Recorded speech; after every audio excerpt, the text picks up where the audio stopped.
The sweat on Arthur Blackwood's brow had nothing to do with the Parisian heat. He was a titan of industry, a man who moved markets with a single phone call. Yet here he was, trapped in a gilded cage of his own making. In the most important meeting of his life, worth a staggering $900 million, he was utterly powerless. His Japanese counterpart sat opposite him, their faces like stone masks, ready to walk away. His translator was missing, his empire was on the line, and the only person who seemed to understand the silent ticking clock of his impending ruin was the waitress pouring his water. The air in the private dining room of Le Ciel Étoilé was thick enough to be measured in carats. It smelled of money, old money, new money, and most potently, the nervous metallic scent of money about to be lost.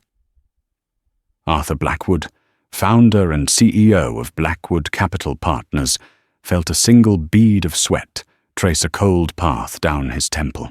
He subtly dabbed at it with a starched napkin, his hand a portrait of steadiness that betrayed the frantic symphony of panic playing out in his chest.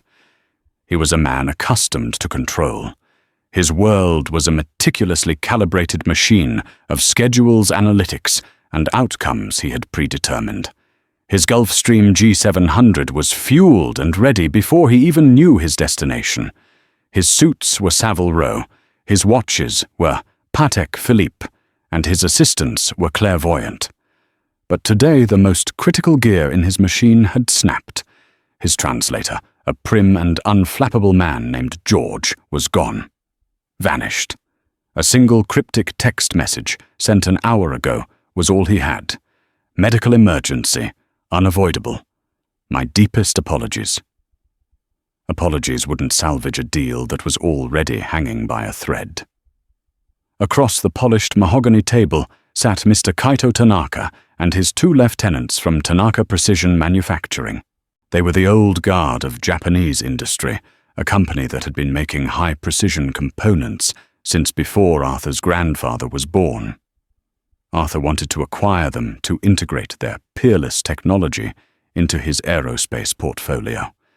It was a $900 million acquisition, the capstone of his 5-year strategic plan. The Tanaka delegation had been in Paris for 3 days. The negotiations had been brutal, a delicate dance of numbers and honor. They had finally agreed on the valuation, the corporate structure, everything except for one final infuriatingly sentimental clause. It concerned the pension and lifetime employment guarantees for 300 of Tanaka's longest-serving employees. To Arthur, it was a $50 million liability on the balance sheet.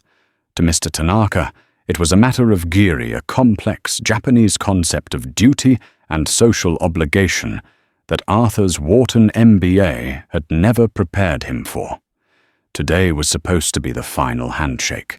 George was meant to be the bridge, the one to translate Arthur's final aggressive offer into a symphony of respectful Japanese business etiquette. Without him, Arthur was mute. Mr. Tanaka glanced at his vintage Seiko, a watch far more understated and infinitely more intimidating than Arthur's platinum Patek. The gesture was clear. Time was up. Mr. Blackwood. Tanaka said, his English thick but precise. We have enjoyed your hospitality. However, this delay is unfortunate. Arthur forced a smile that felt like cracking porcelain. My apologies, Mr. Tanaka. A sudden issue with my associate. He should be here any moment. Perhaps some more champagne. The 96 Dom Perignon is exceptional. He motioned vaguely, hoping a waiter would materialize. Tanaka's gaze was flat. We do not drink when business is unfinished. The words hung in the air, a death sentence for the deal. Arthur's mind raced. He could call his Paris office, but finding a top-tier Japanese financial translator in the next 10 minutes was impossible. He was watching $900 million and the respect of his entire industry dissolve before his eyes because of a single missing man. the silence stretched amplified by the distant, muted clinking of cutlery from the main dining room. It was the sound of a world moving on without him.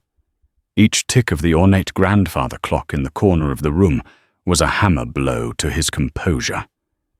He looked at the impassive faces of the Japanese men, then at the useless phone in his hand. For the first time in his professional life, Arthur Blackwood, the master of the universe, was well and truly trapped, and he was about to lose everything. Isabella Rossi moved through the opulent dining room with an economy of motion that bordered on invisibility. It was a skill she had perfected over 2 long years.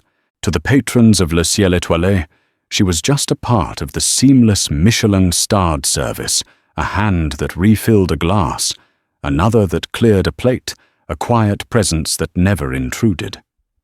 But Isabella saw everything. She saw the desperate gleam in the eyes of the young financier trying to impress his date with a wine he couldn't pronounce. She saw the subtle tension between the society wife and her husband as they picked at their truffle-dusted entrees, and for the past hour she had been acutely aware of the escalating crisis in the private room, the Salon Prive. From her station, she had a clear, though discreet, view of the table. She recognized Arthur Blackwood immediately. His face was a regular feature in the Financial Times and the Wall Street Journal publications she still read religiously, a masochistic ritual from a life she no longer lived. She also knew of Tanaka Precision. During her final year at the London School of Economics, she had written her thesis on post-war Japanese industrial dynasties, and the Tanaka family had been a key chapter. She knew what Blackwood represented, aggressive, disruptive slash-and-burn capitalism. She knew what Tanaka represented tradition honor, and a paternalistic approach to business that was becoming extinct. It was a clash of civilizations playing out over a lobster bisque. Her own story was a ghost in this room. 4 years ago, she had been Isabella Rossi, the rising star at Goldman Sachs's London office, fast-tracked for the Tokyo desk. Her Japanese was flawless honed during a 2-year immersion program at Waseda University. She understood not just the language, but the culture, the importance of saving, face the art of reading the air, the intricate web of obligations that governed every interaction. Then her mother had fallen ill, a rare degenerative disease that demanded round-the-clock care and drained every penny of her signing bonus and savings. She'd quit her job, moved them to a small flat in Paris to be near a specialist, and taken the first job that could accommodate the brutal, unpredictable hours of being a caregiver. Waiting tables at a 2-star Michelin restaurant paid the bills. It was an anonymous, physically demanding existence that left her too exhausted to mourn the brilliant career she had lost. She watched the scene unfold. She saw Blackwood's bravado crumble into a barely concealed panic. She heard snippets of the conversation, his stilted apologies, Tanaka's cold, clipped English. When Tanaka's lieutenant, a younger man named Kenji, muttered to his boss in Japanese, Isabella's blood ran cold. "This is an insult, Mr. Tanaka. A waste of time." Tanaka had replied with a quiet, final-sounding sigh. "We are finished." Isabella saw Mr. Tanaka place his hands on the table, the universal sign for standing up to leave. She saw the abject terror flicker across Arthur Blackwood's face. In that instant, she saw 2 years of grinding exhaustion, of quiet desperation, of feeling utterly invisible coalesce into a single terrifying thought. What do I have to lose? Her mother had passed away 6 months ago. The grief was a hollow ache, a constant companion. The job was a dead end. Her brilliant mind was atrophying, used only to memorize the daily specials and the wine pairings. Blackwood was a shark, the kind of man who would have been her boss or her rival.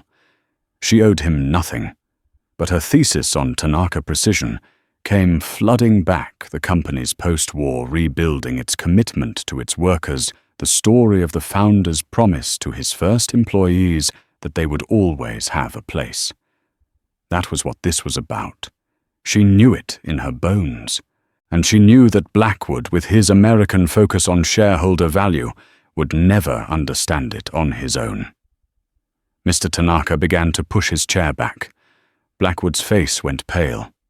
Isabella took a deep, steadying breath, straightened her crisp apron, and stepped away from her station.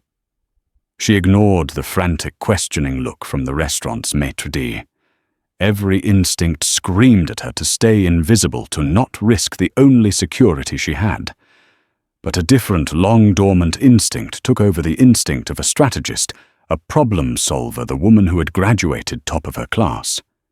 She walked towards the private room, her heart hammering against her ribs. She wasn't just a waitress anymore. She was walking back into a world she thought had forgotten her. The sound that broke the suffocating silence was not the scraping of Mr. Tanaka's chair, but the soft, almost apologetic clearing of a throat. Arthur Blackwood, Mr. Tanaka, and his 2 associates all turned towards the door. Standing there was the waitress, Isabella.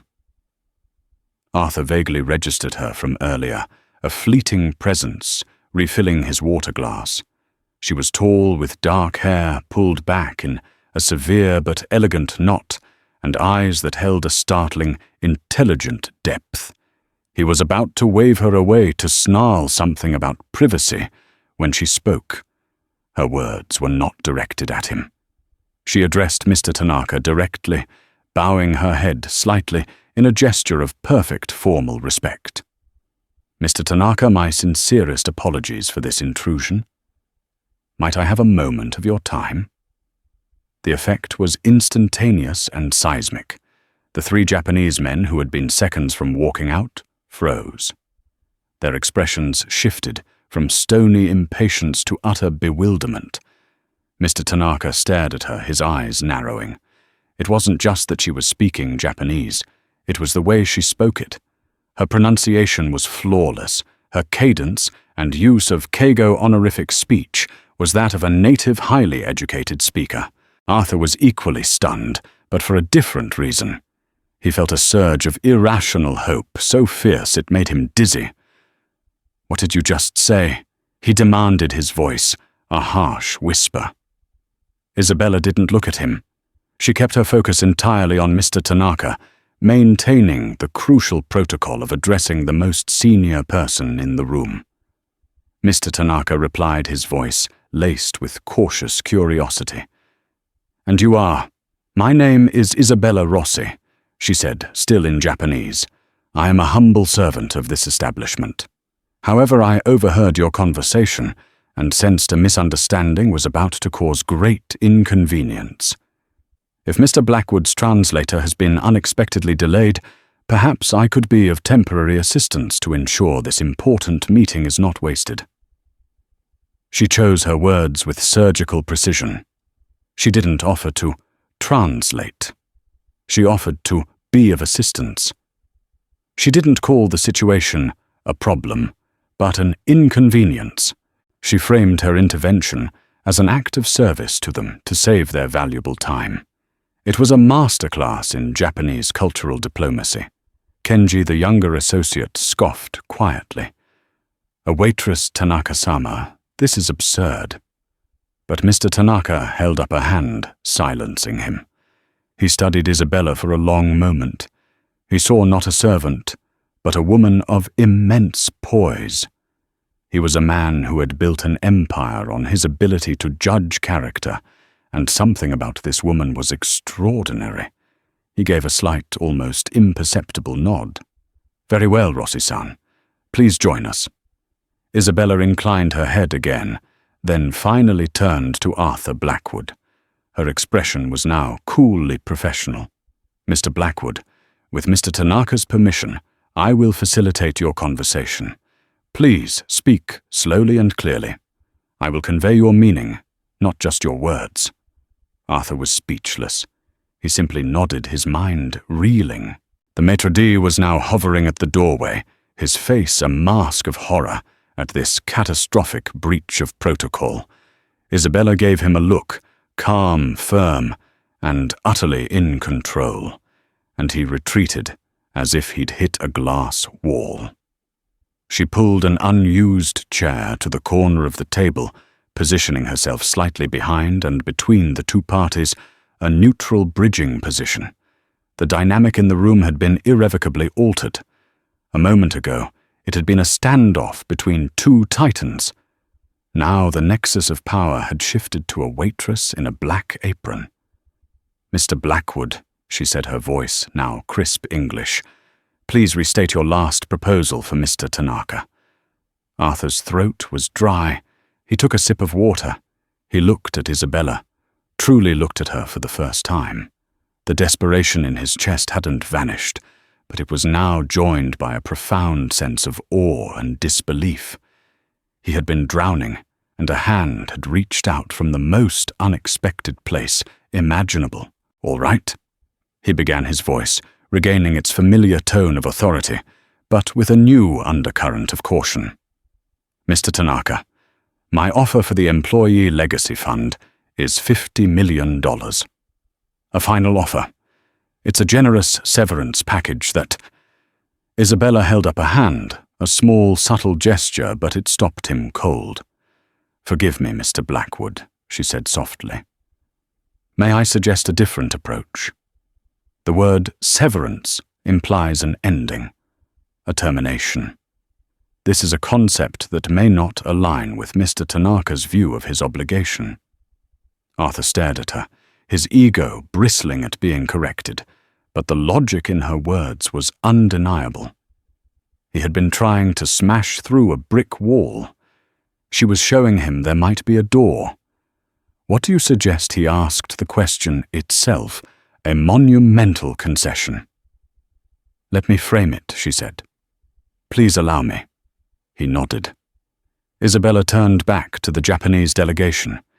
She took a breath and began to speak.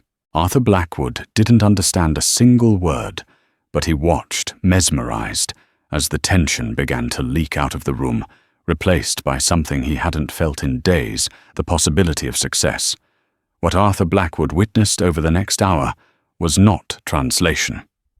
It was alchemy. Isabella Rossi took his blunt, numbers-driven American business speak and transformed it into a language of honor, legacy, and mutual respect. She did not begin by mentioning his $50 million offer. Instead, she started with a story. In flawless Japanese, she said, "Tanaka-sama, before we discuss numbers, Mr. Blackwood asked me to express his profound admiration for the history of your company. He has studied the story of your father, Tanaka Hiroshi, who founded this company from the ashes of the war, with a promise to his first engineers that their loyalty would be met with loyalty for life. Mr. Blackwood understands that this is not a line item on a spreadsheet. It is the soul of Tanaka precision." Arthur's jaw nearly hit the floor. He had never said any of that. He'd read it in a background file, of course, but he'd dismissed it as sentimental fluff. Yet as he watched Mr. Tanaka's rigid posture soften, as he saw the flicker of surprise and respect in the old man's eyes, he understood. Isabella wasn't translating his words.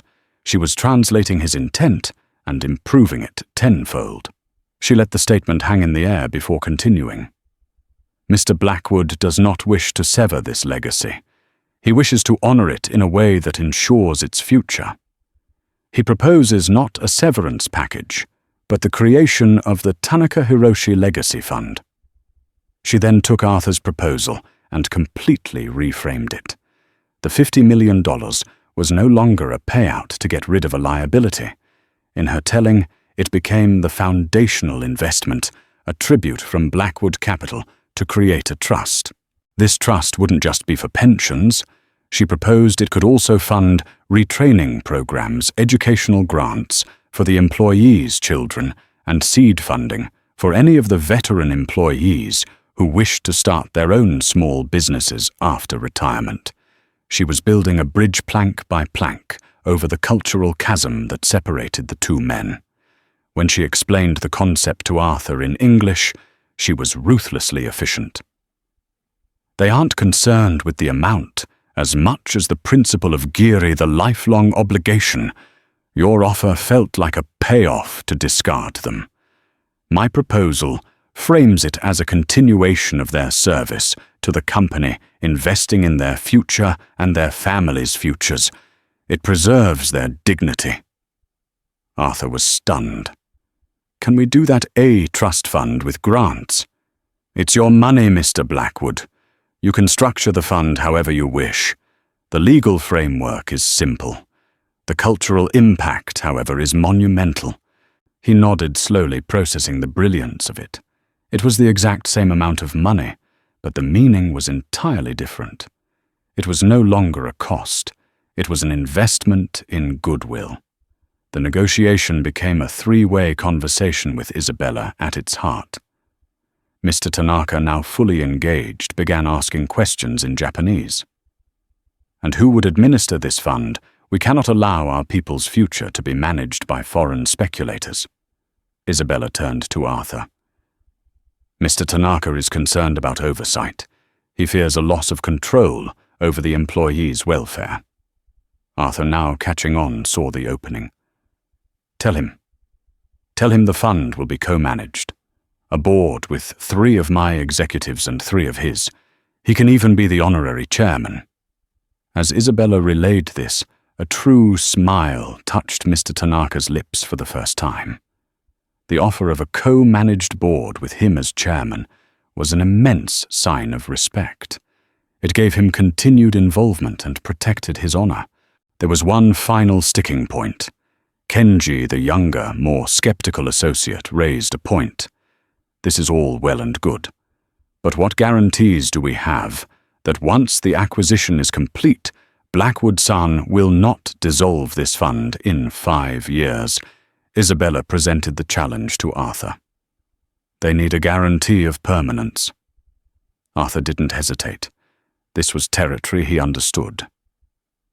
Tell them we will write it into the acquisition contract itself. The fund will be established as an irrevocable trust. It can't be dissolved without the unanimous consent of the board we just established.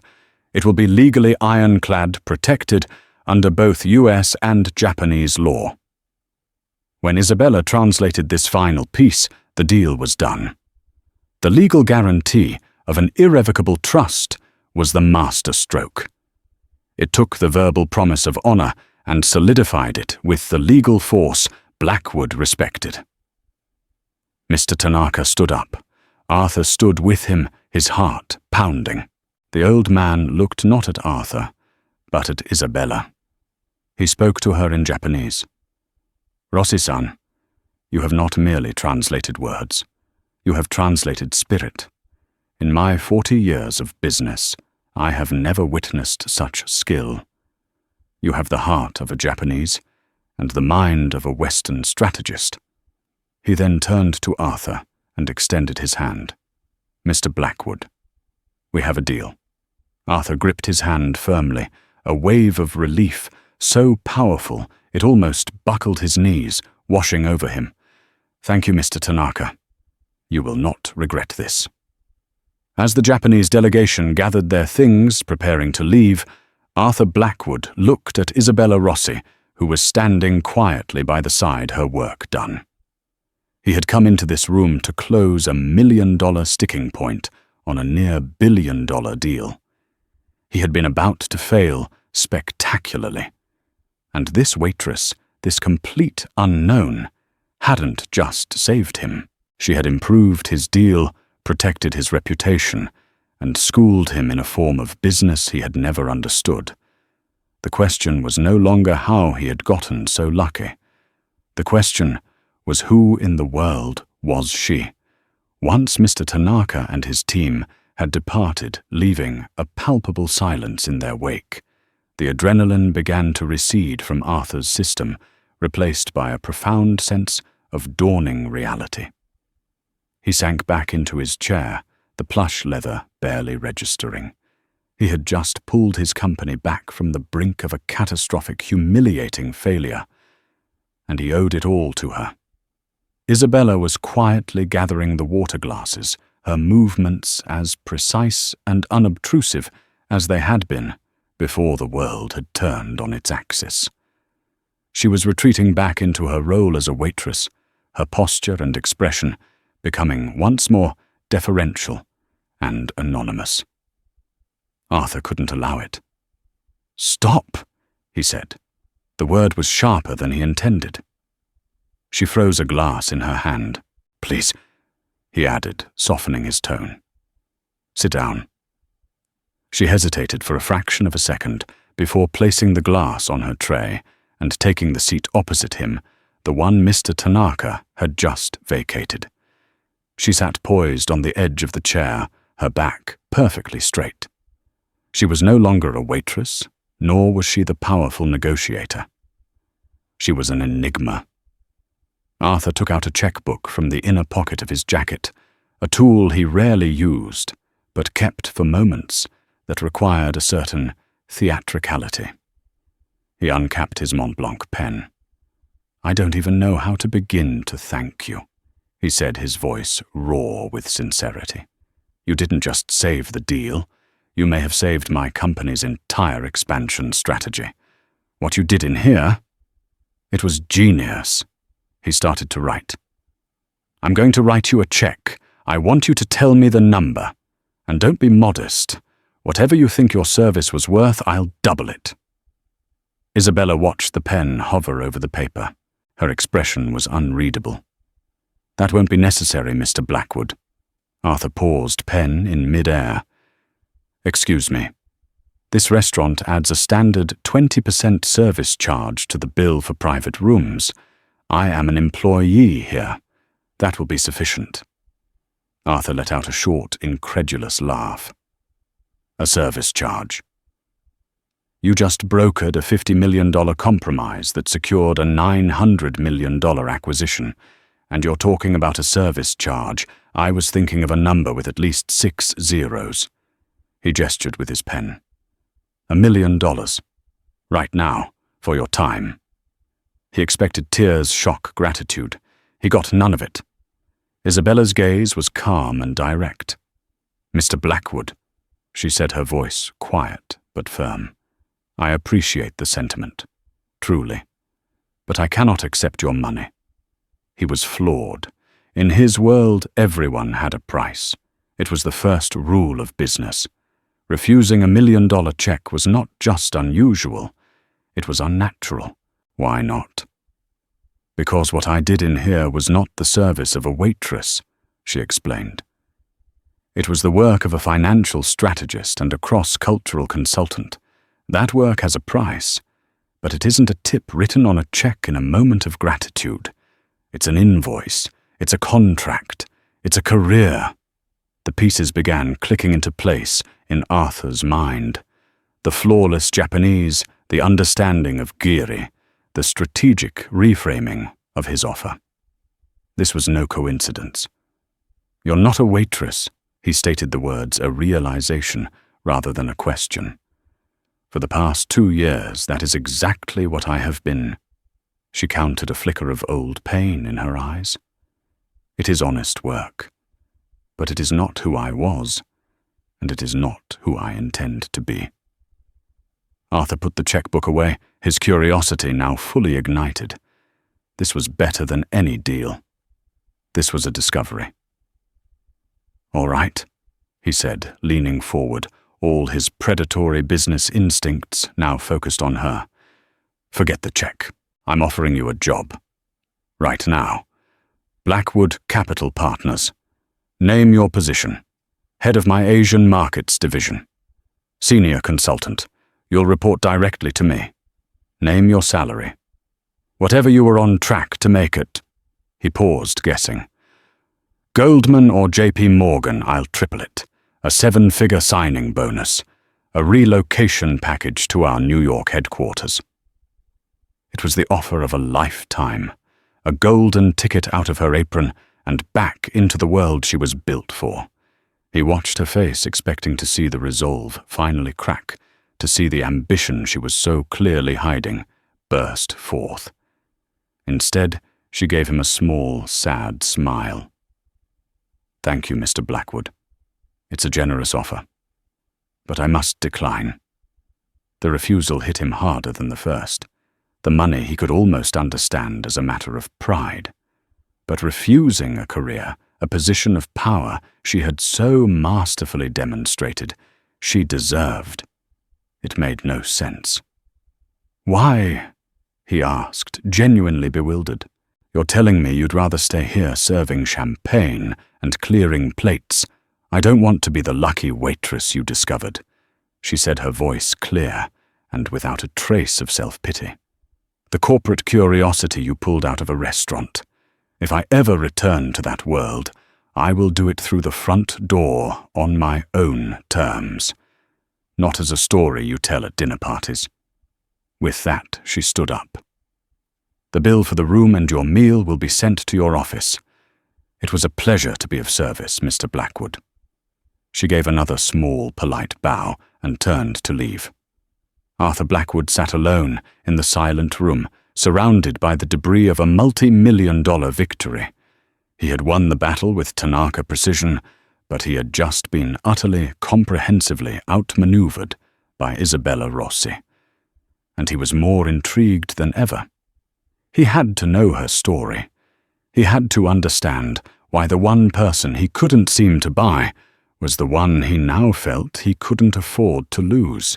Arthur Blackwood did not become a billionaire by accepting refusals. A no was not a conclusion. It was simply a more complex problem to be solved. As he was driven back to the Four Seasons Hotel George thrived, he didn't fume over Isabella's rejection. He dissected it. Her pride, her insistence on walking through the front door. Her reference to her past, it was a puzzle, and Arthur loved puzzles. He made 2 calls from the back of his Mercedes Maybach. The first was to his head of security, a former Mossad agent named David Cohen, a man for whom the word discreet was a religion. "David," Arthur said, his voice low. "I have 2 assignments for you. First, I want to know exactly what happened to my translator George Albright today. I don't want the official story. I want the real story. Check hospitals, check his apartment, check his credit card swipes for the last 24 hours. I want to know what he had for breakfast." And the second, David's voice was gravelly, impassive. "A woman. Her name is Isabella Rossi. She works at Le Ciel Étoilé. I want to know everything.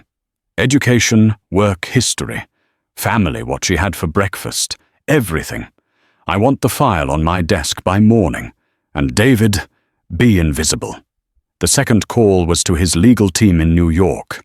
"Draft the acquisition papers for Tanaka Precision," he commanded, "and draw up the charter for an irrevocable trust. Name it the Tanaka Hiroshi Legacy Fund. I'm sending you the terms. I want it to be a fortress." He spent the rest of the evening not celebrating his victory, but replaying the events in the private room, analyzing Isabella's every word, every gesture. He wasn't just impressed, he was humbled. She hadn't just used a linguistic skill, she had deployed a profound strategic and emotional intelligence that he had rarely encountered, even among his most senior partners. The next morning, a slim encrypted tablet was delivered to his suite. It was David's report. Arthur poured a black coffee and began to read. The first file was on George Albright. The official story was food poisoning from a bad oyster.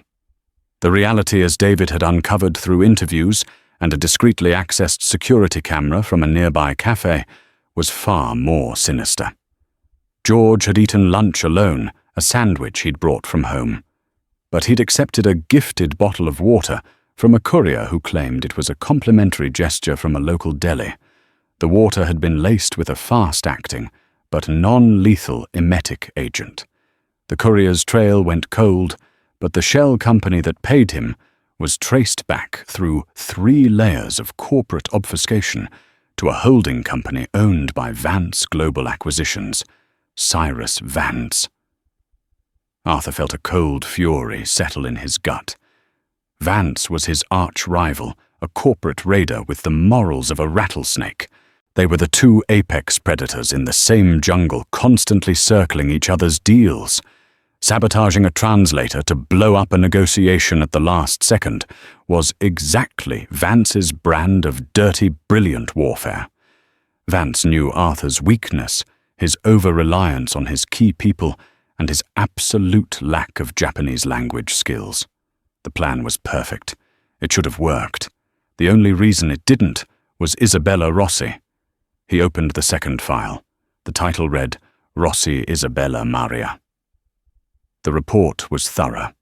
It detailed her birth in Rome, her education at the prestigious Bocconi University in Milan, and then her graduate degree from the London School of Economics, where she graduated first in her class with a master's in finance, specializing in East Asian markets. There were commendations, academic awards, and a glowing review of her thesis, Honor and Obligation, The Unwritten Rules of Post-War Japanese Corporate Governance. Then came her employment history. A stellar 2 years at Goldman Sachs on the M&A desk. Records of her exemplary performance, reviews her fluency in 4 languages, Italian, English, French, and Japanese. She was being groomed for a Tokyo-based partnership track. And then it all stopped. An abrupt resignation. The report detailed the reason: the sudden illness of her mother, Elena Rossi.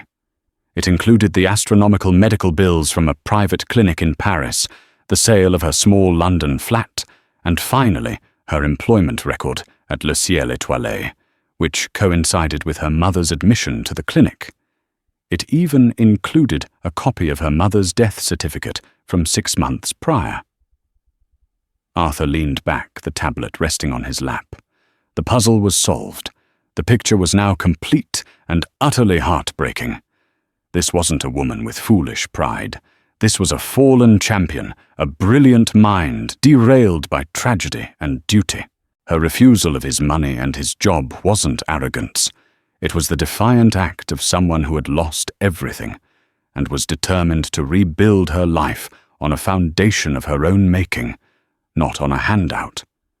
Her insistence on the front door was her way of reclaiming the future that had been stolen from her.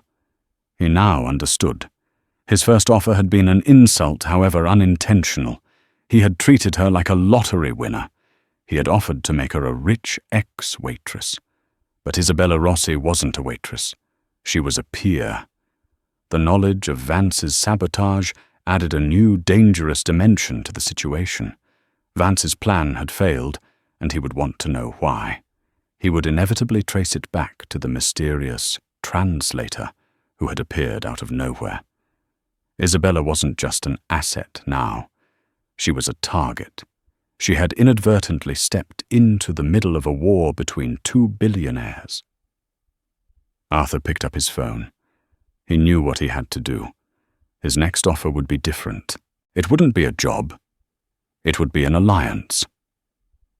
The 2 days that followed the negotiation in the Salon Prive were a study in surrealism for Isabella. The world on its surface had snapped back into its familiar shape. The ache in her feet returned with a vengeance. The clatter of plates and the demanding calls of the kitchen became the soundtrack of her life once more. Yet everything was different. The very air around her seemed to have changed. She was no longer invisible. The other waiters, the bus boys, the sommelier, they all watched her now. Their gazes were a strange cocktail of curiosity, awe, and a bitter tang of suspicion. Whispers followed her from the wine cellar to the linen closet. Had she blackmailed the billionaire? Was she his mistress? Or was she, as the more imaginative kitchen staff speculated, some kind of corporate spy?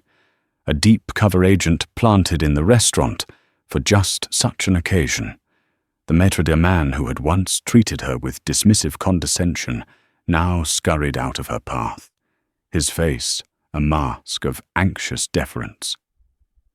She had become a ghost at her own feast present, but no longer a part of the life she had known.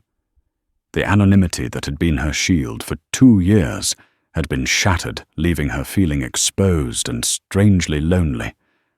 At night, in her small, quiet apartment in the 15th arrondissement, the silence was an interrogator. She would sit with a cup of herbal tea, the check for her share of the service, charge a staggering 4,000 euros on her table, and question the sanity of her own decision.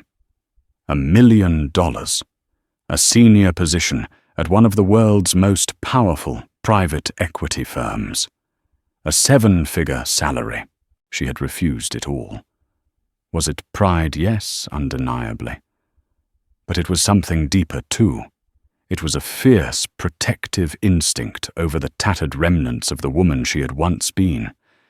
Isabella Rossi of the LSE and Goldman Sachs would never have accepted a job born from a lucky encounter. She would have earned it through interviews, presentations, and grueling all-nighters.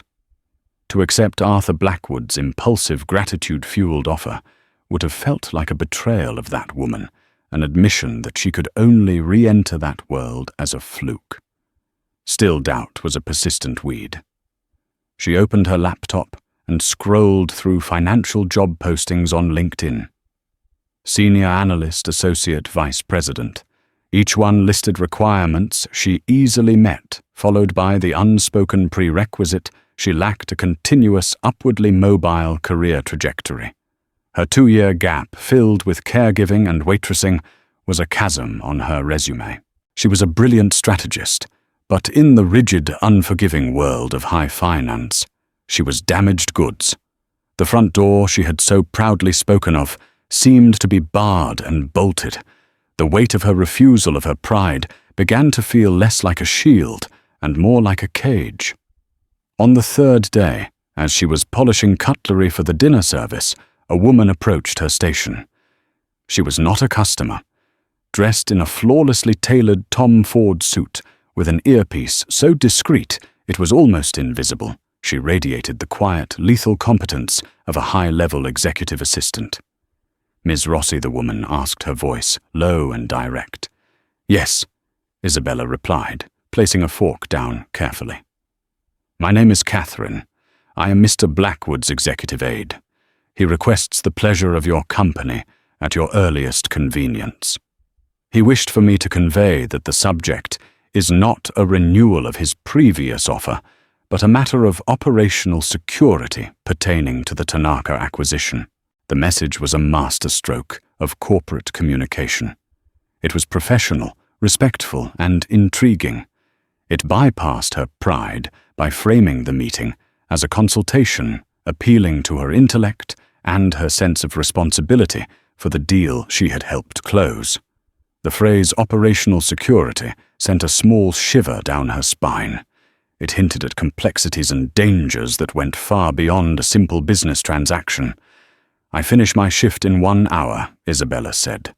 "A car will be waiting for you at the service entrance," Catherine replied with a nod, and then she was gone, leaving Isabella holding a silver fork, her mind already racing miles away from the dining room. The Maybach was silent and swift, gliding through the Parisian streets like a phantom. It delivered her not to the grand lobby of the Hotel George V, but to a private underground entrance. Catherine met her at the elevator which ascended to the penthouse with a silent, stomach-lurching rush. The suite was breathtaking. It was less a hotel room and more a sprawling apartment curated by a museum.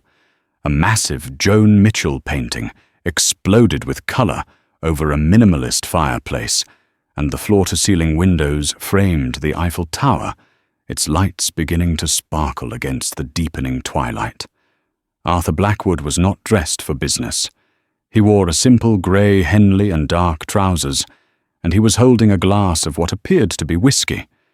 He looked tired, but his eyes were sharp, analytical, and they fixed on her with an unnerving intensity as she entered. "Isabella." he said, his voice softer than she remembered it. "Thank you for coming. I know this is an imposition. Your aide mentioned a security matter," she said, remaining standing, unwilling to cede the formality of their relationship. "It is," he said, gesturing to one of the plush, cream-colored sofas. "Please. This may take some time." She sat her back straight, a silent refusal of the comfort the sofa offered. He didn't sit opposite her, but instead took an armchair at a slight angle, a less confrontational position. He seemed to be choosing his every move with the same care she had used in the negotiation. "Before we get to that," he began, "I wanted to tell you that the charter for the Tanaka Hiroshi Legacy Fund has been finalized. It is an irrevocable trust, co-chaired by Mr. Tanaka himself. Your idea." He was, to put it mildly, deeply moved by the gesture. "You didn't just make me a deal, Ms. Rossi, you made me a partner for life." It was a validation, a quiet acknowledgement of her contribution that went beyond money. She gave a slight nod. "I'm glad to hear it was well received. Now for the reason I asked you here." He picked up a sleek, dark tablet from the coffee table and placed it in front of her. "This is for your eyes only. It's the after-action report from my security chief regarding the events of our meeting." He watched her as she read. The file detailed the systematic, deliberate sabotage of his translator, George Albright. The laced water bottle, the untraceable courier, the shell company. Isabella's mind absorbed the information, processing it not as a passive reader, but as an analyst. She saw the ruthless efficiency, the layers of deniability. Finally, she came to the conclusion, the name of the ultimate beneficiary, Cyrus Vance, CEO of Vance Global Acquisitions. Vance, she said, the name tasting like acid. She knew him by reputation. He was a vulture who saw companies not as living entities, but as carcasses to be stripped for parts. "He's been a thorn in my side for a decade," Arthur said. "He knew Tanaka was my keystone for Asia. He also knew I was flying in without a backup translator. It was a perfect plan. It should have worked. His mistake was the method Isabella mused her strategist's mind taking over. An emetic is crude. It creates a temporary, verifiable medical emergency. Albright will be back at work in a week." If Vance had used a bribe, offered Albright a future position, he could have had him subtly mistranslate the terms of the deal. He could have scuttled it from the inside, and I never would have intervened. Arthur stared at her, a slow, appreciative smile forming on his face. "My security chief said the exact same thing this morning. You see the board with a clarity that is rare." He leaned forward and swiped the screen. A new file appeared. It was her own. Rossi Isabella Maria. She saw her life laid bare, her academic achievements, her meteoric rise at Goldman, the glowing reviews. And then the sudden stop, the clinical, brutal details of her mother's illness, the dates, the costs, the inevitable conclusion. She felt a hot flush of violation, a deep anger at this intrusion into her most private pain. But as she kept reading, the anger was cooled by a wave of profound sorrow. She was looking at a ghost, the ghost of the woman she was supposed to become. She placed the tablet back on the table, her hand steady. "You had me investigated." It was not an accusation, but a statement of fact. "Yes," he admitted, his gaze unwavering. "After you refused my offer, I was left with a question I couldn't answer. Why, it didn't make sense. I didn't do it to pry, Isabella. I did it to understand. And now I do." He gestured to the tablet. "That file doesn't show a waitress. It shows a story of honor of Giri that makes Mr. Tanaka's commitment to his employees look simple by comparison. It shows a warrior. He let the word settle, giving them weight. It also shows a problem. Vance's plan failed for one reason, you. He is not a man who tolerates failure or loose ends. His intelligence network will already be working to find out what happened in that room. They will find you, and a man who would poison a translator to disrupt a deal will not hesitate to use more persuasive methods to ensure a potential threat is neutralized. The unspoken danger filled the opulent room. Her quiet life, her anonymity was over. She hadn't just stepped into a negotiation, she had stepped onto a battlefield. "So this is a threat assessment," she said, her voice quiet. "It's the context," he corrected her gently. "For a proposal. Not a job offer. A proposition." He stood and walked to the window, looking out at the city lights. "My last offer was impulsive and emotional. It was a reward. This is neither. This is a cold, calculated business decision. Vance and men like him are my single greatest vulnerability. They don't attack my balance sheets. They attack my operations, my people, my reputation. I have the best lawyers, the best bankers, but I have been fighting a defensive war. I need to go on the offensive."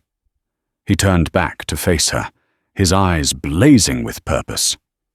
"I am creating a new semi-autonomous division within Blackwood Capital.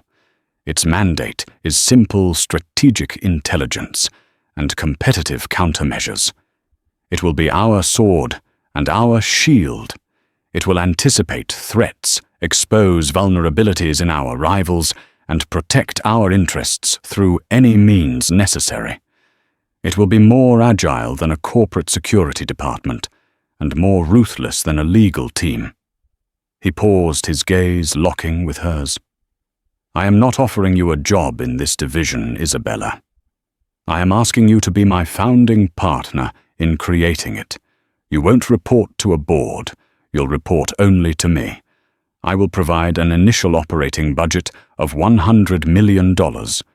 You will be given a 5% equity stake in the division, vested immediately.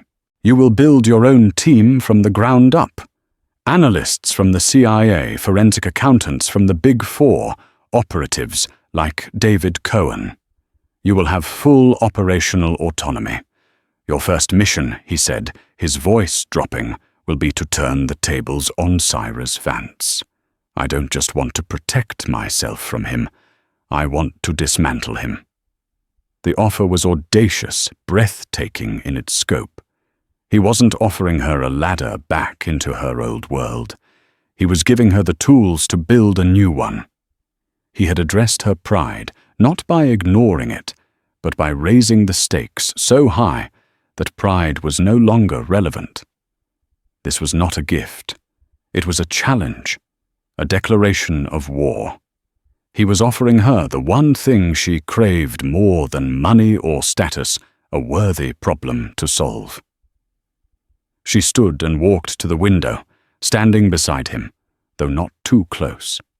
The city glittered below them, a universe of lights, each one a life, a story.